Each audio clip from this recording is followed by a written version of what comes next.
I've never found an A player that doesn't want upside based on their performance. So a way to test is, hey, we'll give you a salary of X, or we'll give you a slightly lower salary, but you could make X plus, times 1.25 or 1.5 if you perform. Which do you prefer? Almost always an A player is going to bet on themselves. The first thing that is the ultimate $5 an hour task that me as a founder would do is I'm buried inside my email, my calendar, my HubSpot. And so we have teammates do these things.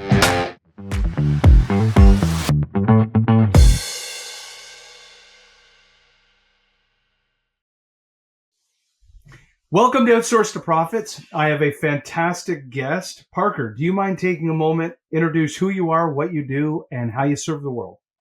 Yeah, so I'm Parker Cox. I am a functionally unemployable entrepreneur. So I've been in this world for quite a while and run and scaled and built companies from insurance to property management to marketing. And my current focus or muse is Pavago. We are a membership model offshore recruitment company. And we focus on basically being the best at finding the best for our US clients and supporting them in hiring only A players. Now, we'll dive into the details of offshoring here in a second, but you and I were talking offline. The concept of this episode is around directional decision making, and I want you to dive in to describe it from your perspective. But from my perspective, as we started, our customer base was very much micro SMB to the ultimate lower mid-market. So we'll call under 50 employees. The average customer had 47 employees, and we were dealing with the founder. And that founder, they didn't have branding guidelines. They didn't have a basic marketing plan.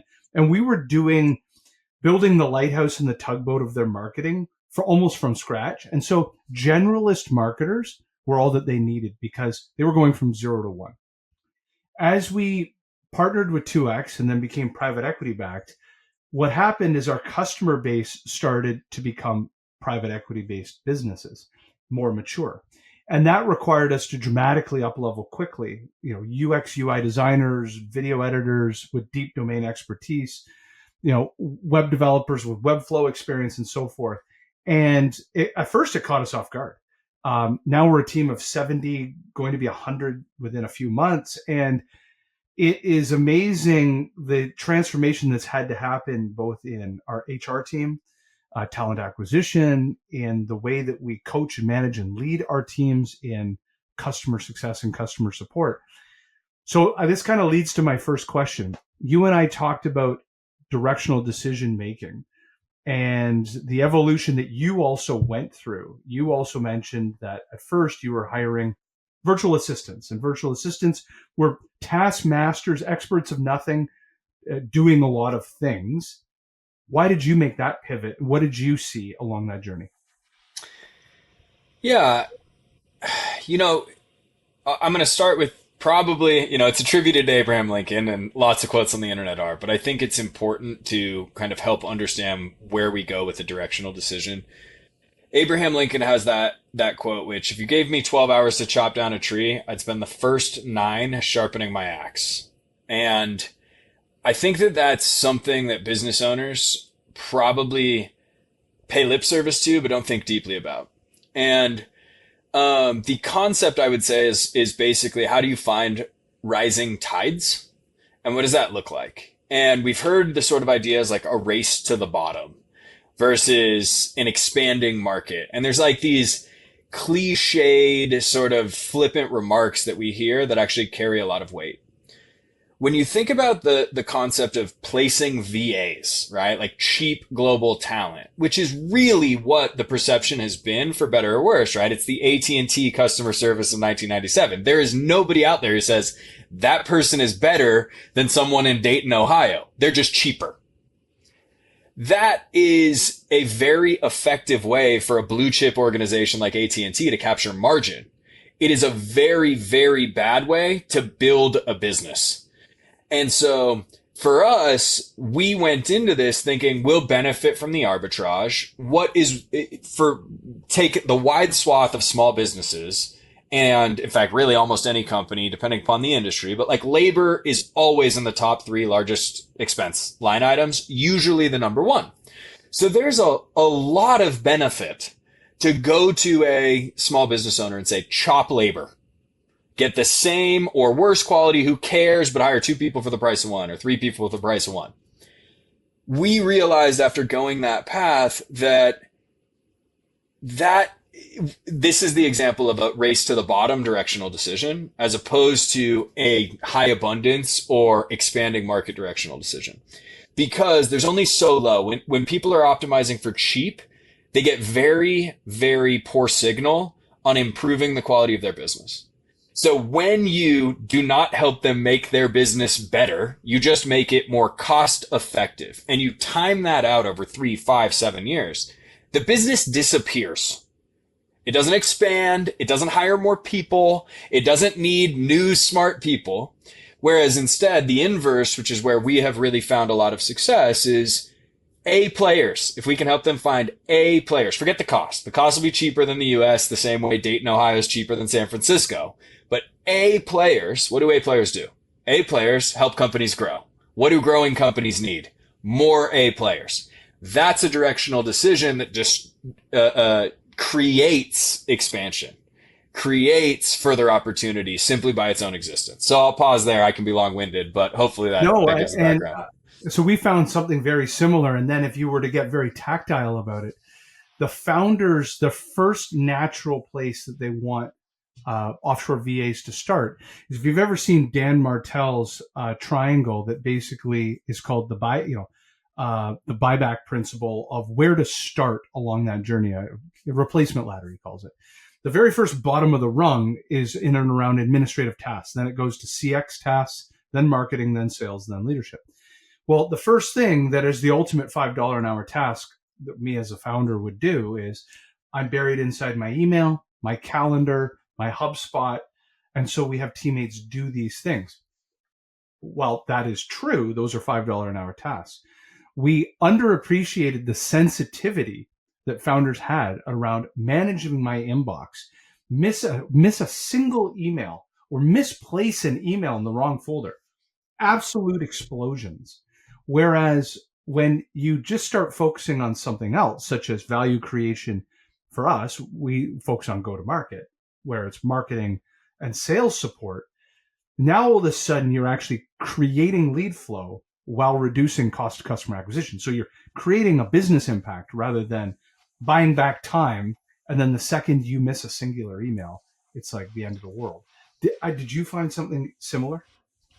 So absolutely. And I think that you're touching on something really important that we discovered, which is a CEO's email is not a 5-minute time and not a $5 an hour task.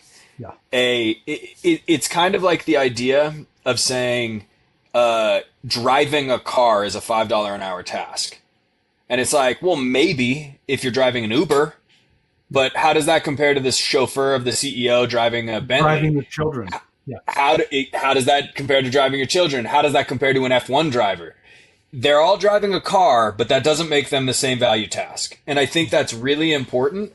What you're also seeing, though, is an incredible executive assistant can change the world. An executive assistant is not the same thing as just a VA or an admin, right? My executive assistant could literally, he knows this, hold me over the barrel for 4x his pay, and I would figure it out, even if it meant I had to move out of my house. He's that good. He's that powerful, that important. And the real truth there is it's this arbitrage value. He could technically go take something I'm paying somebody $12 an hour and go do their work too. And it's a $12 an hour task. It's similar to what I do. But for me, what he's doing, the arbitrage is it's a few $100 an hour task when he takes it from me. And that is an important piece, is the scale of that arbitrage goes a long way. And I think it also plays into this concept, which is, what is top quality, top performers, A player, right? We all throw these around. But I think something that is always agreed upon is like, it's people who take the work seriously. That's why it often gets compared with like craftsmanship. And you can have somebody take a calendar really seriously to the point that what might be one form of driving, right? Ubering, they're doing it like F1, where they are actually delivering at a high level, and that the standards of the organization are improved simply by them taking so much care in whatever it is they do. I would love to hear from you, as I can imagine both of us, our HR teams are processing talent at the equivalent pace of a global enterprise company. I mean, my HR call was Monday morning, and we have 4,000 resumes that we are sifting through right now for 12 open roles, give or take. So long and the short is, we see A, B, C, D, E, F players all the time. Can you summarize for a founder who's listening to this call, how do you, and you can make it as tactical as you want, as strategic as you want, how do you identify and screen and then capture the A player? Sure. So, there's obviously specifics around experience, role type, and the company culture, but I'll give a couple hints that are less known or less often considered kind of secret indicators of an A player. A players are almost always consistently self-educating. So if you talk to someone, ask them about what they've been reading or what they've been developing or like what they've been learning. A players like almost can't help it. They like read books and they watch YouTube videos and they like care about their business. A second one is it's almost always true that it's not that all A players have an extracurricular they take really seriously, but if you find someone who's like a top 1,000 backgammon player or has a, like has some weird thing, like they're like, well, I actually have the biggest, out. Yeah, like they're a stamp collector and they're like, no, no, no, like I take this really seriously. That's a very, very good sign because it shows that they take care even with simple, small things. Those are two really big giveaways. Remember as well that most top performers are slightly disagreeable. Especially for kind of a early entrepreneur, you can forget that like somebody who believes in themselves and like does a good job will push back on you. And that can, our default perceptors can say like, oh, this guy like, but disagreeableness is actually a really high correlation. There's a difference between, excuse my language, but like an asshole and somebody who's disagreeable, right? They have to be, it can't be personal. They have to be supporting the mission. But if they're pushing back saying, no, I think this is the better way, that's a good sign. In terms of making them offers, I've never found an A player that doesn't want upside based on their performance. So a way to test is, hey, we'll give you a salary of X, or we'll give you a slightly lower salary, but you could make X plus, times 1.25 or 1.5 if you perform. Which do you prefer? Almost always an A player is going to bet on themselves and say, I'll take the lower salary because I know I'm going to exceed this. And if I can, I want to share in the win. Yeah. The very last one is, if you have doubts, you just hired someone and they've been here for 2 weeks. If you don't know, they're not an A player. You will know immediately. Like it doesn't take 30 days. It usually doesn't even take 2 weeks. Like that. And so if you have doubts, don't try and be nice. Don't try and get along. Well, just give them the benefit. Just get rid of them. And I know that sounds harsh, but if you have a real mission that matters, don't waste your time. You should know immediately and trust your instincts. This is fantastic. How do people get a hold of you? What areas of concentration do you focus in on, both geographically, from a service delivery, operations, and so forth? Yeah, so for Pavago, you can find us at pavago.co, pavago.co. We also have a pretty substantial LinkedIn and Twitter profile. For me, I'm on Twitter. If you see my name, Parker Cox, you can invert the first two letters to Carker Pox. That's my handle on Twitter. I'm also on LinkedIn, and feel free to DM. We like to share information as much as we can. As far as Pavago goes, we do pretty much anything that isn't C-suite.